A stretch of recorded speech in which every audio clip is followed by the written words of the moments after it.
Hi, everyone. I'm Diane Macedo. Welcome to FoxNews.com Live's Business Hour. I'm in for Lauren Simonetti today, and we're going to be talking about a lot of things Super Bowl related. But first, we want to kick things off with a look at a new Gallup poll that's out today showing that people are becoming increasingly concerned that they won't have enough to save up so they can retire comfortably. So our next guest is going to talk to us all about that. We have Ken Mahoney here, President and CEO of Mahoney Asset Management and the author of Can I Retire? Your GPS for Retirement. And Ken, I know you sort of have a list of tips you go through. Why GPS? Do you look at this as kind of a journey? You can go through these step-by-step instructions and get there? Right, there's so many books out there that talk about beta coefficients and elasticity of demand. Yeah, no one even knows what that means. Exactly. So GPS, that's how I get somewhere. My wife and I don't fight that often now. When we go to a wedding, we don't know how to go there. Listen, if you guys just stopped and asked for directions, it wouldn't be that big a deal. But so fine, if the little lady on the computer tells you to go that way. We have Mindy on. If your wife tells you to make a right, you don't make a right. But if Mindy tells you to make a right, then you go. And sure enough, you get there, right? So, the moral of the story is listen to the women who are giving you directions. But we've strayed here. So back to retirement. Is it the same thing? Just listen to what your wife tells you and you'll get there? Well, yeah. Some of the biggest mistakes, something like that. Some of the biggest mistakes that investors make, and you kind of think about the Super Bowl this Sunday. We can learn a lot from that game, believe it or not. This is what investors love to do.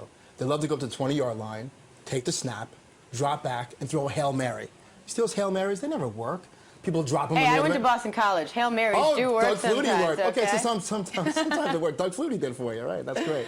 But for most often, though, it doesn't work. What happens in a Hail Mary? They drop the pass. It gets intercepted, run back for 6.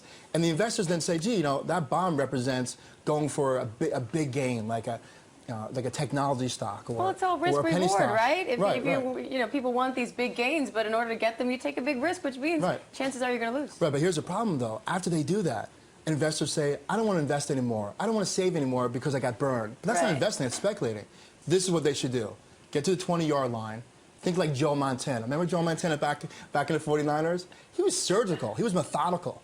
Dump off to Jerry Rice, 7-yard slam. But how do you do that in investing? I mean, it's easy to talk about it in terms of football, but walk us through how you do that when you're managing your money. Right, you want sustained rise, just like Joe Montana. What you want to do is have a diversification. You want tax-free mutual funds. You want some annuities, diversified mutual funds. If you can make sustained gains over many, many years, the compounding, the stacking returns on top of returns really can get you into the end zone. When you say defense is the best offense when it comes to investing, what do you mean by that? Well, again, not throwing those Hail Marys, not doing the flea flicker, not doing the Statue of Liberty and double reverses and all these kind of crazy... But talk to me in finance terms, because people don't understand what that means. Sure they do. Okay. What do you mean in terms of money, though? Okay, so we're talking about tax-free mutual funds. Yeah. Okay. A lot of tax-free mutual funds here in New York State specifically are exempt from federal taxes and state taxes.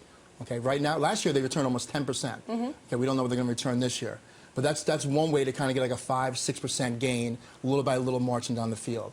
You can look at diversified mutual funds. Really what I'm trying to say, stay away from individual stocks, stay away from those Hail Marys. Use professional management, particularly that of mutual funds. And study the playbook. What is the playbook when it comes to finance? It seems like there's information all over the place, and a lot of it contradicts itself. Right, there is a lot of contradictions. And the playbook basically is having like a plan, having a playbook. I mean, look, this Sunday, the 49ers and Ravens must have a playbook this thick. God knows what's in it, the X's and O's. Investors don't even have a playbook, but they do. It can be like 8 or 9 pages. Talk about asset allocation, what it looks like down the road for them, their income and expenses. Having a playbook, because once you have the big picture, then you can make selections. Of what all of your finances are doing. I mean, here's one of the mistakes I see over and over again. And this happened on a Super Bowl Sunday with the Steelers. He was running in for a touchdown. He hot-dogged it. What kind of mistakes do people make with their money, not on the football field? Right, but this is what happened. He fumbled it, and what investors do, the same thing with Apple stock. They never got to the end zone. The stock was $400, $500, $600, $700 a share. They never cashed in. They never sold. Now, there's a discipline that you can do with that. So when the stock was going up, people fell in love with it. People love their iPhones. But we're not married to stocks, right? Okay, we do it to make money. We could put a stop-loss order in. Okay, hindsight's 20/20, but when the stock was 700 and you put a stop-loss in at 650, now the stock's 450. You would have been out at 650. The problem is people are not cashing in. They're not getting to the end zone. They say, wow, I'm making all this money. They're not calling the top. That's what you have to do with a stock. You have to try to figure out where the highs and lows are. And with Apple... It's very difficult, but that's why I have a stop loss kind of trailing it all along. It takes the discipline out of it. It takes the emotion out of it. But how do you read? I mean, a stock like Apple is...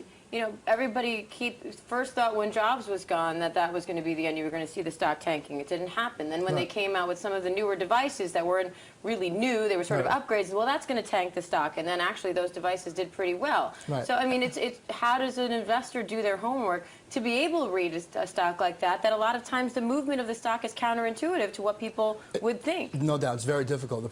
Two things you can do here. One is buy in increments. Buy a little bit at a time. If it pulls back, buy some more. As it goes up, you can gradually take some profits. But the stop loss order, not only for Apple stock, but for any stock that you have a tremendous gain in, and just keep raising that stop, will give you a discipline. Everybody's great at buying a stock. No one really knows how to exit a stock. Be disciplined and not too greedy. All right, Ken Right. Mahoney from Mahoney Asset Management and the author again of Can I Retire?